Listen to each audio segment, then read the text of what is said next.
You're not cheating on your wife if you eat my lemon square. Your lemon squares taste like ass.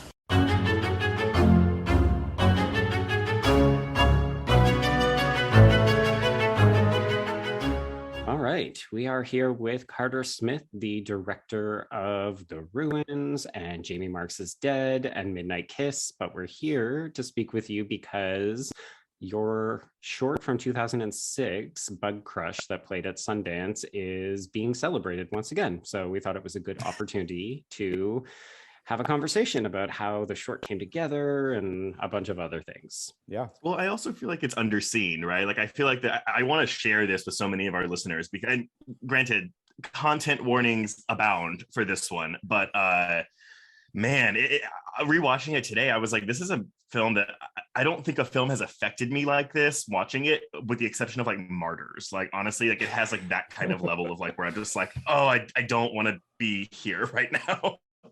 Yeah. But you really want to be there. Oh yeah.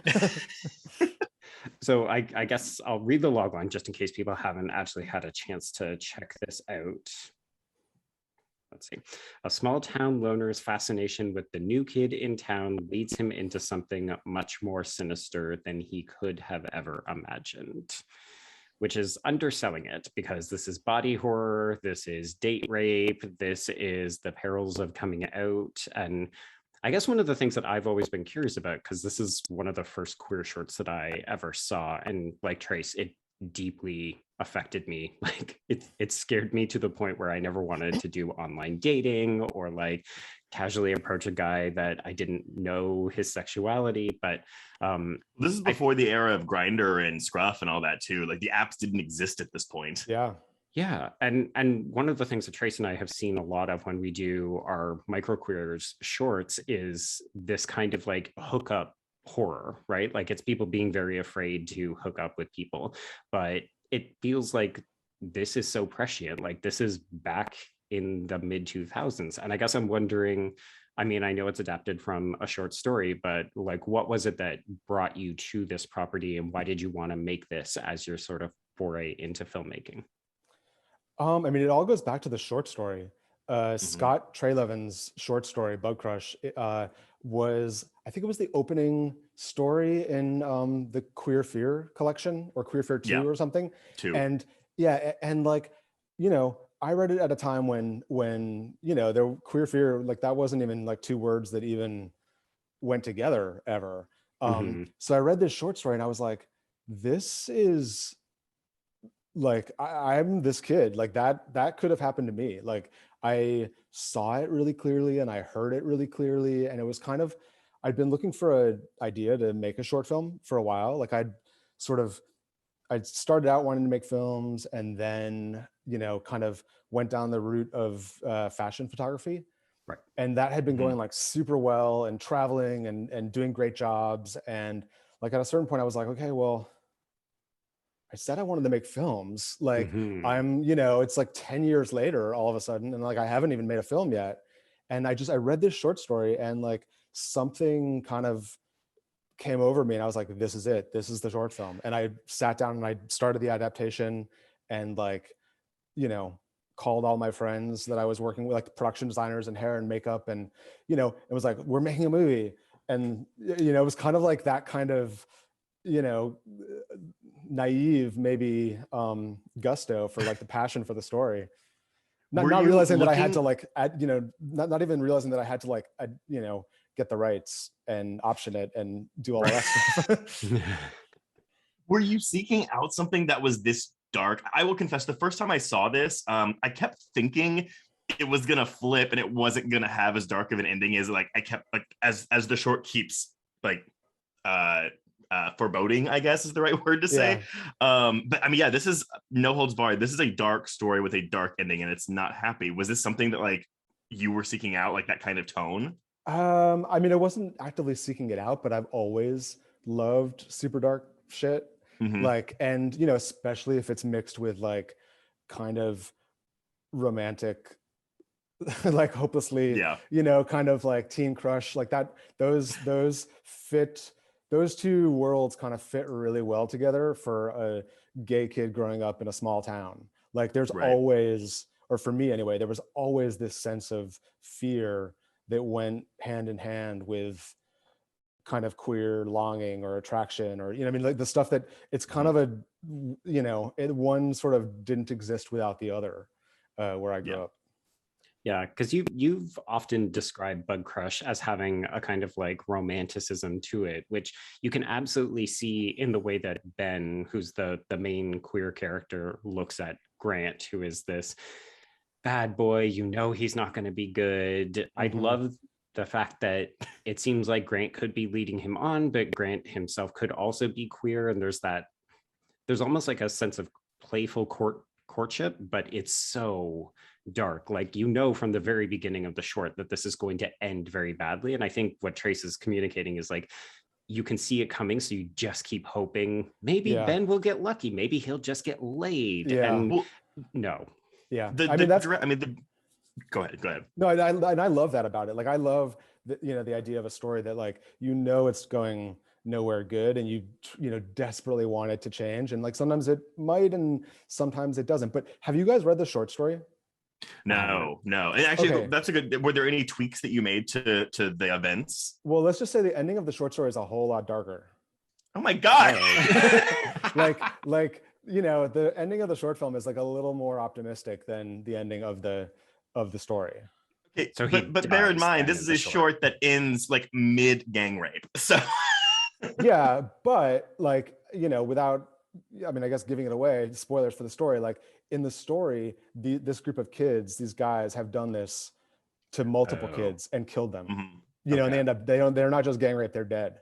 Right. Yeah. You know, so at least like Ben, you know, in my version, you know, got to go back to school, you know.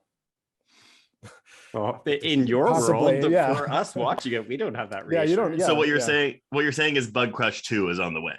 Perhaps, yeah. In a way.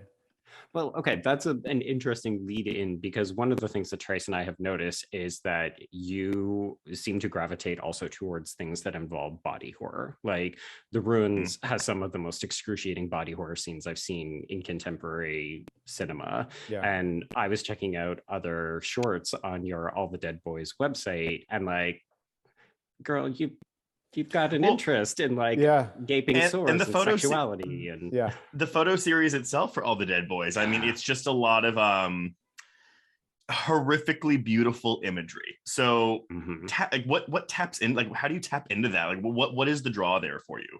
You know, I mean, I think probably originally like it came from, you know, growing up in a time, like I moved to New York in the early 90s.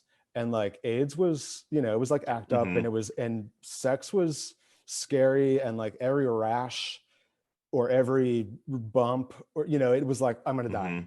You know what I mean? So there was also this kind of fear of the body and what sex might do to it. I think that like, you know, even as a kid in high school, like it was, you know, sex was dangerous, sex, you know, you're going to die. Yeah. Like, it, you know, it wasn't an incredibly sex positive time.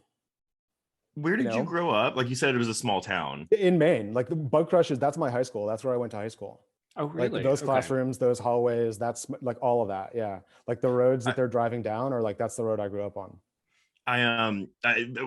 Sorry, I promise this is related, but I grew up in Houston, like the suburbs of Houston, Texas, which isn't as exactly a small town. But I remember I was so afraid to have sex because sex education obviously in small towns isn't the best. But I literally thought like, oh, because of all the rumors about HIV and AIDS and like, you know, how people talk about it, I actually thought that like just by having anal sex with a man, you would just create AIDS and HIV in yourself. Like I was so terrified to have sex because I thought, oh, if I stick my dick in an ass, boom, I'm just gonna get HIV. Yeah. Yeah. I mean, you're not alone. Like, and I think that's like, and I think that so often, like, you know, when you're growing up and your sort of first kind of experiences with sex and in sex, you know, the world of it, like that kind of ends up sticking around whether you like it or not. Like, and I think that that's part of what, you know, where the sort of All the Dead Boys attraction, repulsion thing comes from is like, you know, I'm have gotten interested in like making images and telling stories where like you're not sure if you want to turn away or if you want to like get a little closer, and like Mhm. that ambiguity and that uncomfortable kind of relationship that the viewer has with whether it's a still image or a story film, like that's kind of interesting and fun for me to play with. Well, it also feels like a perfect intersection of your other life, right? Like you're still doing fashion photography, and I love this Yeah. idea that we can make the horrific beautiful. Like it's something that I feel like we're having more conversations around in horror circles nowadays, where it's like there can be something utterly disgusting and horrifically dreadful, and yet there's a fascination with the beauty, and like the emotionality all kind of gets wrapped up in it. And that's what I love about a lot of your work, is that I can't look away even when I really fucking want to look away, because I am just like, it's abject. But I love that about your work. Yes, I mean the photo series. It's like you have models that are traditionally like attractive men with just something, so like a mark or a hole or something that shouldn't or a be horn there. or some Well, I'm always looking. I'm like, wait, I shouldn't find this beautiful because there's going to be something in an armpit or like a crevice that's just going to be like. Every time it shows up on my Instagram feed, I'm like, okay, wait, where's the thing? Where's the thing that's wrong with this person? On Instagram, it's often cropped out. Oh, right, of course, because puritanical rules, institutions. But also it was like when I was growing up in Maine, and I was like doing photo shoots, and like what got me into shooting fashion was like heading out to the field with a camera, and like I would do the hair and makeup, and I would do the wardrobe, and like I would, it was me and the person I was photographing. And early on it was girls in high heels and patent leather, like fashion type stuff. And the more commercial stuff that I did, like the cruise and the everything just got bigger and bigger and bigger and bigger.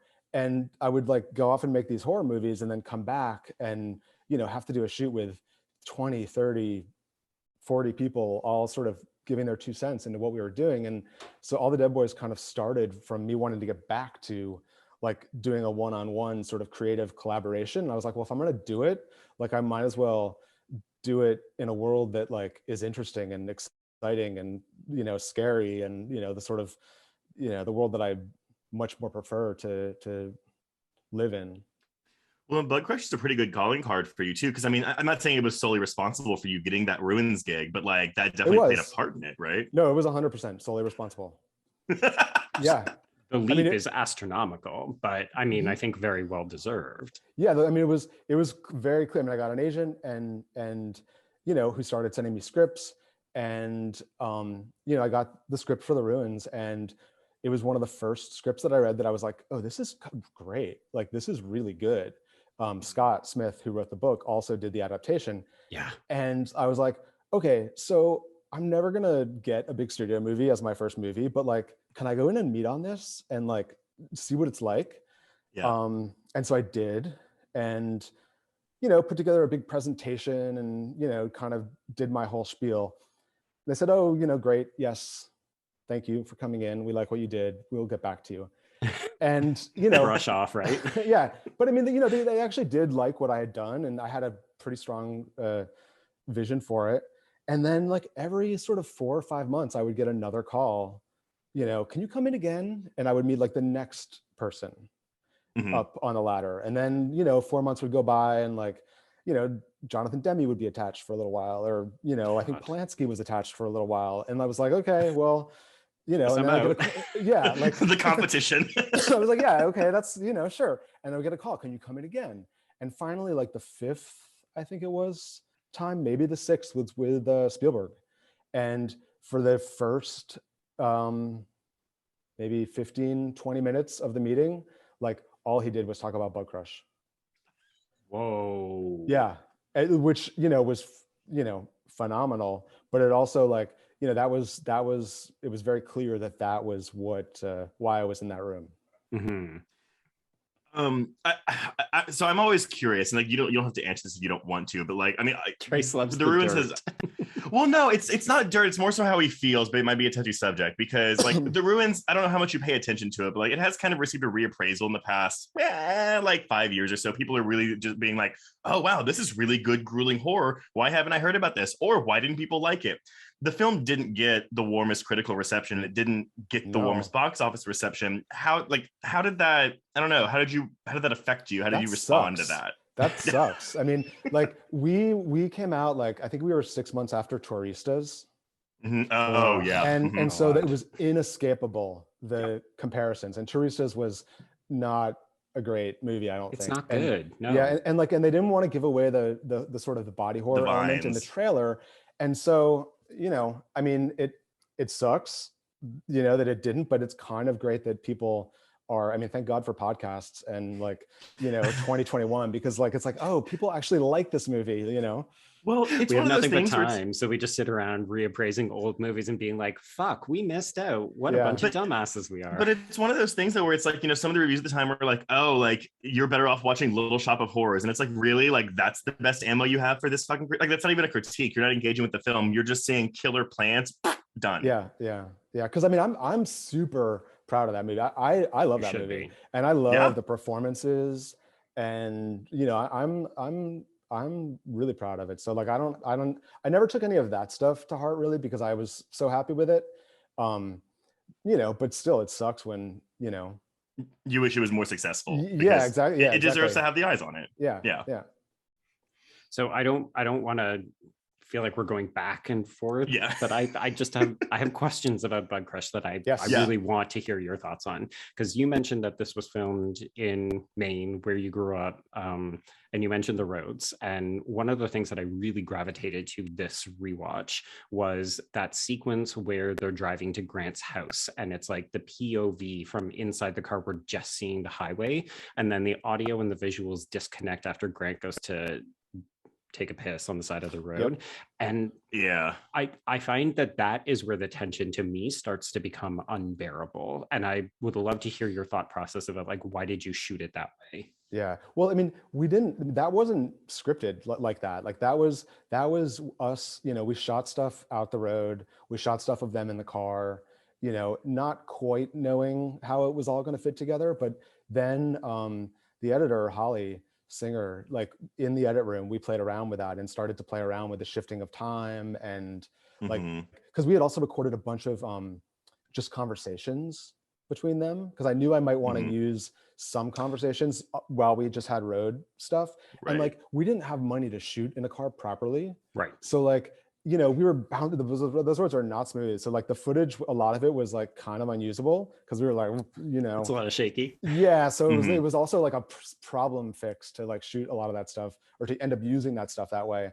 But luckily, like the conversations between them are so banal and like kind of unsettling that it you know, I thought that it worked really well together to do that.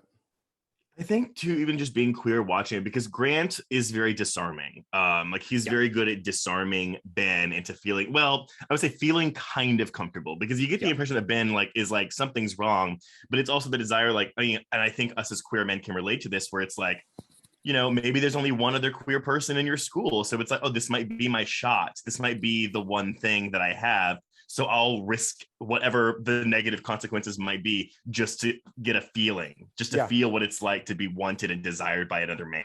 Yep. And Grant is like, you know, he's charming. And, you know, he's, I mean, I think that part of the reason that we look at him as a, you know, bad guy or villain is, you know, as adults looking back. But like, you know, he's disarming in bringing Ben in and kind of being friendly to him in a way that other guys are not, you know. And I think that it, you know, thinking about it, looking it back as adults, it's easier for us to see, or easier.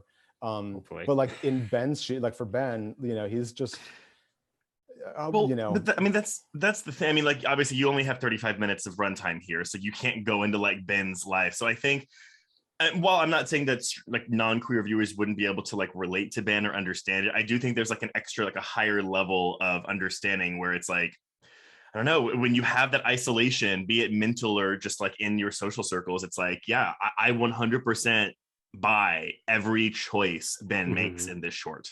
Yeah. And what I found really interesting also was that a lot of straight viewers like kind of related in a way that I found really surprising, because I think that, you know, most people can relate to having a crush on someone, you know, that is not good for them, or being attracted to someone who they know they shouldn't be. Like that's sort of universal.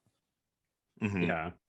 I love one of the things that I really appreciate is just certain little kind of insidious mannerisms, like that moment where we see Ben and Grant walking towards his car and you see that Shannon and Keith are sitting on the hood of it, and you just like your heart sinks, because initially you think, well, maybe they will just hook up, and then the minute that the other two boys are there, you think, okay, they might rob him, they might kill him. And I guess that's a punch in the gut.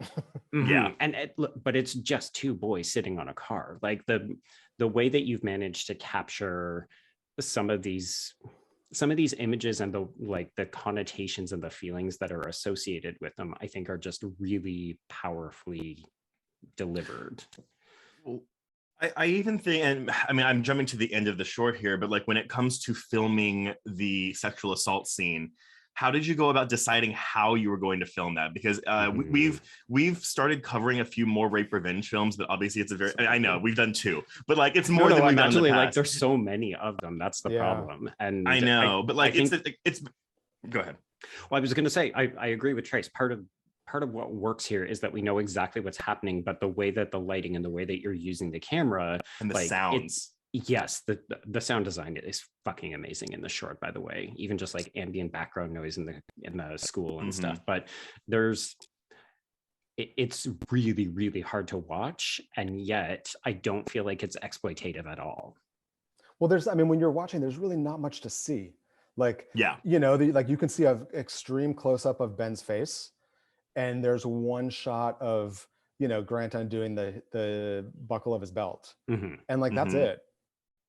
Yeah, there's nothing else to see besides darkness and sound. And I'm glad you brought up the sound, because the sound, for me, like so much of the uneasiness that we were able to pull off, came from sound and sound design. And Eric, who did the sound design, like he went on, he did the sound for Me in the Ruins. Like he's the one, we did the plant sound, the mimicking voices. Wow. Like that was us figuring that out. He is also an editor, so he cut Jamie Marks is Dead and did the sound.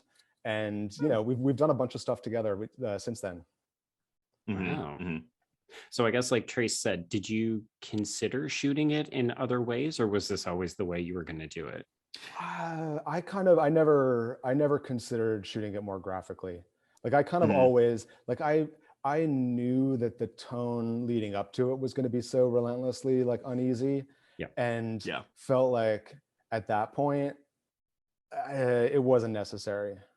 I only ask because I feel like, I mean, again, we're in 2022, so looking at like rape scenes in 2006, it's just a different mindset. But I feel like now, especially post Me Too, we're in a world where it's like rape in film is such a more touchy subject for a lot of people, or at least openly touchy subject for a lot of people. And so I'm always, I don't want to say I like watching rape scenes in film, but I like being challenged by something that is very upsetting. And I think this is something we saw when It Chapter 2 came out. Like the opening scene of It Chapter 2 is a gay bashing scene. Yeah. And a lot of queer viewers took issue with that. Like I don't feel like that was necessary. I wish that wasn't in the film. But for me, I'm like, I want to see that, because I want to see how, like, honestly, truthfully brutal and difficult life can be as a queer person. I feel like it's important to show that was based on a real life, gay bashing that happened in Bangor, Maine, like an hour from where we shot Bugcrush and where I grew up. Interesting, because I very much got a sense of Matthew Shepard in the styling of Ben. And I was wondering if that was deliberate or if it just happened to be a kind of coincidental. I think that was probably just more like a casting, sort of thing. Yeah. Yeah. I mean, it's tough, right? It's not like we're short on examples of real life gay bashings or like people getting into situations. And even in the script, like it wasn't like, it wasn't particularly spelled out and explicit exactly what was going to happen. It was sort of, it trailed off into sort of the end of the story, and because I didn't want to do anything explicit, but I also wanted to make sure that I was doing something that both of the actors, like that it was something that we kind of talked about together, and figured out what the version of it, that we wanted to shoot was. Yeah, it's it's amazing to me. I've seen this short probably 4 times now, and I keep thinking that it's going to be easier to watch because I know what's coming, and it's not. Like it hit me just as hard this time around as it did the first time, and it's almost like misleading to call it a short, because I mean, like, it's 35 minutes, so it isn't feature length, but it's like it is 30 minutes of dread, like just absolute dread that you can feel every minute of. Ugh. Yeah, and I think that like part of the reason I think why it ended up doing well and people responded to it is because it kind of has like a weird mini structure, like as there's a you know an act 1 and act 2 and an act, there's like a sort of traditional storytelling structure that often is not in short films. Yeah, because a lot of the shorts that we've been covering, it's like the longest one tends to be just above 20 minutes. Like you can almost feel people saying, oh, if it goes any longer than this, we won't be able to sell it. Like we won't be able to have it play in front of features at festivals and so on. Well, that's what they said to me. Like everyone was like, oh, it's too long. You know, you can't have a 36-minute short. And I was like, well, that's how long this one is. But I think you're right. It absolutely plays differently. The funny thing to me was, as I was watching it, I'm like, I still don't really know that much about any of these characters, because it's not like they're giving long-winded soliloquies. Like we get that little brief hint from Grant where he says, my mom is in Texas getting a divorce. And you're like, okay, well, that's telling us some things. Like we're getting little nuggets of character development. But really, at the end of the day, we still don't know anything about these boys. But I can't imagine somebody watching the short and saying, oh, well, I don't know who these characters are, because they feel fully fleshed out and rich. Well, good. And even like the bugs themselves, I mean, again, like, I mean, I think it's like an obvious metaphor, but like to look at it, but it's very much like sharing needles, and it's just like it's deeply I didn't have any insight to that. I was just like, oh yeah, like that's just the vibe I got. Just kind of a sharing needles vibe.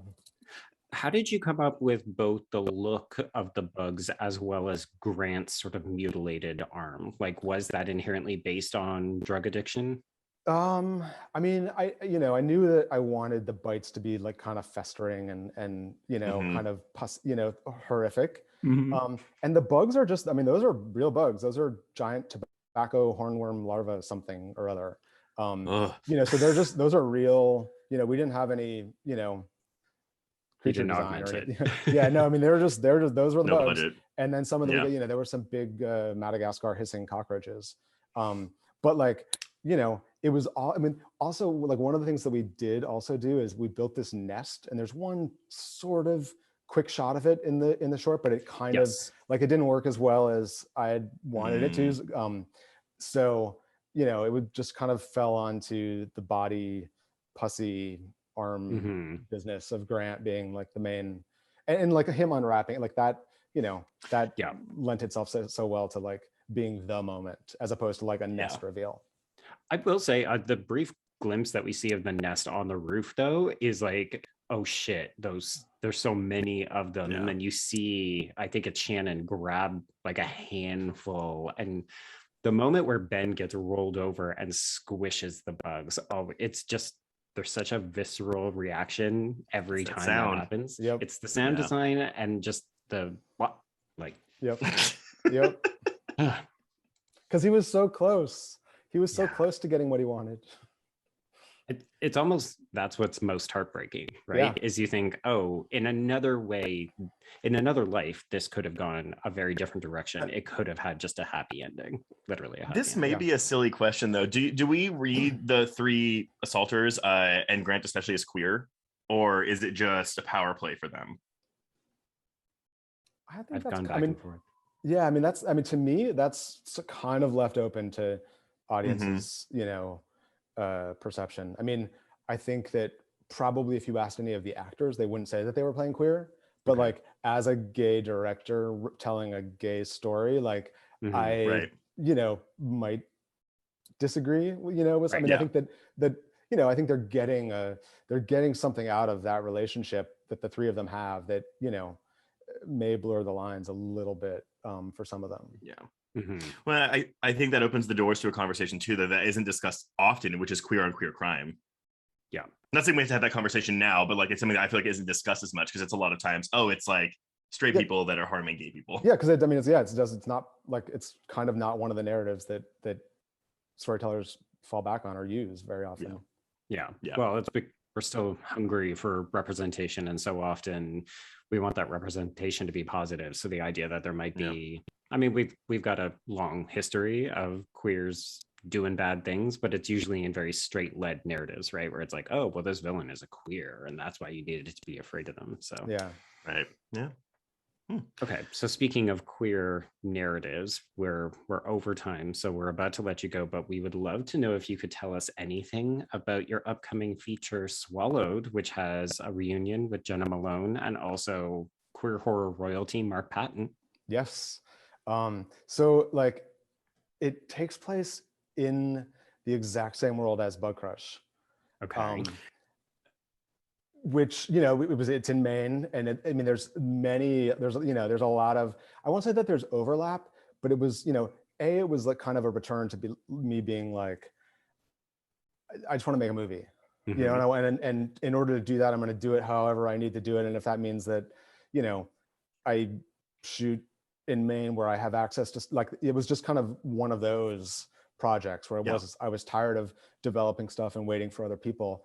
And, you know, I mean, so many people have asked about, you know, Bugcrush as a feature, or is there a sequel? And like, this is not that.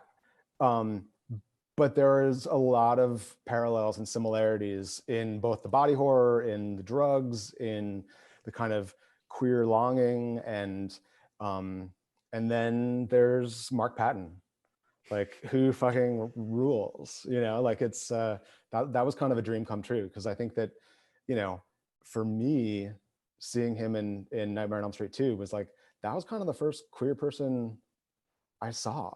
Yeah. You know, like there weren't any at my school. There weren't any, like, but I was like, oh, I have something in common with him, you know? So to get to make a movie with him was fucking amazing. He's such a huge personality too. Yeah. And I wrote it, you know, for him. I wrote it after seeing the doc. Oh, and really? being like, that guy needs to be in a movie. Like, not, you know, that guy right there. And you know, it's actually because we wrote an article on Bugcrush, but we paired it discussing the movie Closet Monster. Yeah.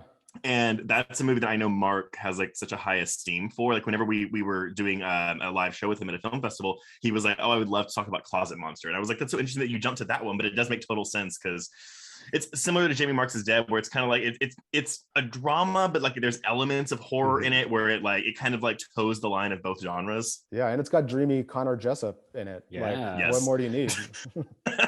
kind of a weird similar vein too, where, you know, he wasn't publicly out at the time when he made that, and then later comes out. You're like, oh, okay. I feel like the film is actually going to lend itself to better readings as a result now. Yeah, probably so.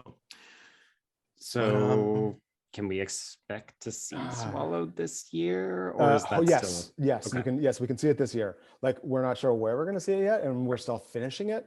Okay. At the moment, you know, but it is kind of, I mean, I think all movies are better with a live audience, but there's something like really midnight movie, and I really I'm hoping that, you know, when a lot of people see it for the first time, it'll be in a theater with, you know, surrounded by other like queer horror fans, right? Or horror fans, or queers, or, you know, some combination of the two. Right.